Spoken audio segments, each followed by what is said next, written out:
Apa fungsi menguap? Dan kenapa bisa menular?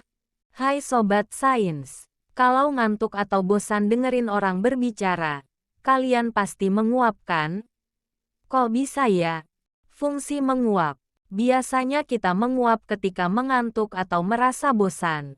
Selain manusia, ternyata hewan-hewan vertebrata seperti kera, domba, tikus, gajah dan hewan lainnya juga suka menguap. Ada yang bilang kalau menguap berfungsi untuk meningkatkan asupan oksigen ke dalam darah. Tapi, argumen ini tidak ada landasan ilmiahnya. Buktinya, sebuah penelitian menunjukkan bahwa proses bernafas dengan meningkatkan kandungan oksigen maupun meningkatkan kadar karbon dioksida dalam darah tidak mempengaruhi aktivitas menguap. Menurut hasil penelitian baru-baru ini, diketahui jika menguap berfungsi untuk mendinginkan otak. Kok bisa ya? Ide dasar dari kesimpulan ini adalah sebagai berikut. Ketika kita menguap, peregangan kuat pada rahang meningkatkan aliran darah pada leher, wajah, dan kepala. Kemudian, tarikan nafas yang dalam memaksa terjadinya aliran darah keluar dari otak dan aliran cairan tulang belakang, dari atas ke bawah. Nah, aliran udara dingin yang masuk melalui mulut ini dapat mendinginkan cairan-cairan tadi.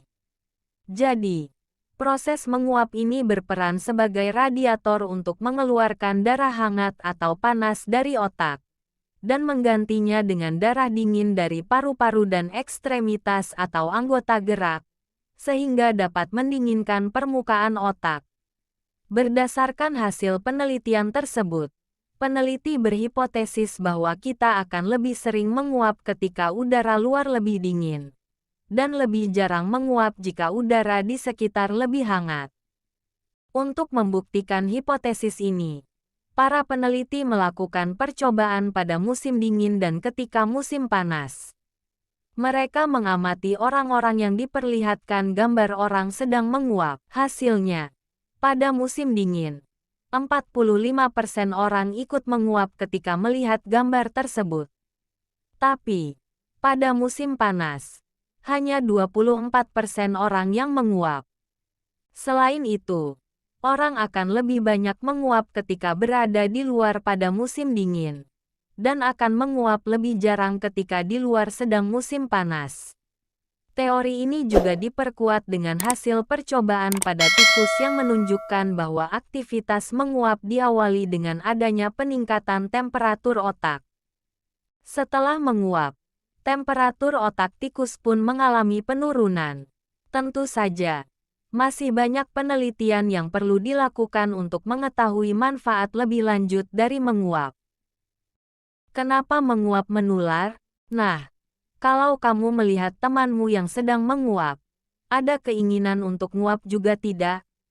Coba lihat gambar ini selama beberapa saat. Ada keinginan untuk menguap tidak? Atau mungkin kamu sudah menguap? Kok bisa ya?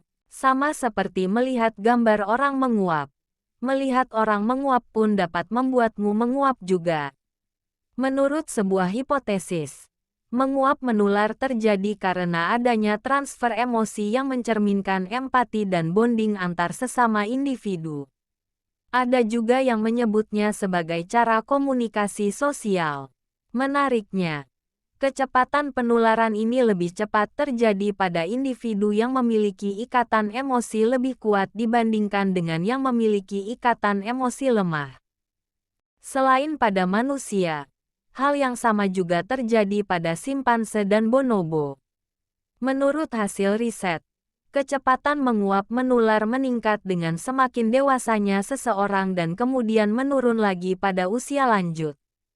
Selain hipotesis di atas, peneliti lain berpendapat, jika fenomena menguap menular terjadi, lebih karena adanya kepekaan persepsi atau kepekaan panca indera dalam memproses sesuatu dibandingkan kepekaan emosi.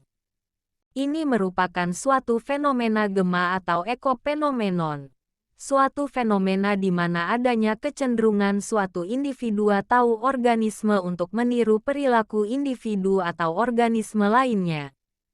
Belum diketahui dengan pasti hipotesis mana yang lebih mendekati kebenaran. Hasil riset terbaru menunjukkan jika hipotesis kepekaan emosi lebih berperan pada penularan menguap. Walaupun demikian, masih diperlukan penelitian lebih lanjut.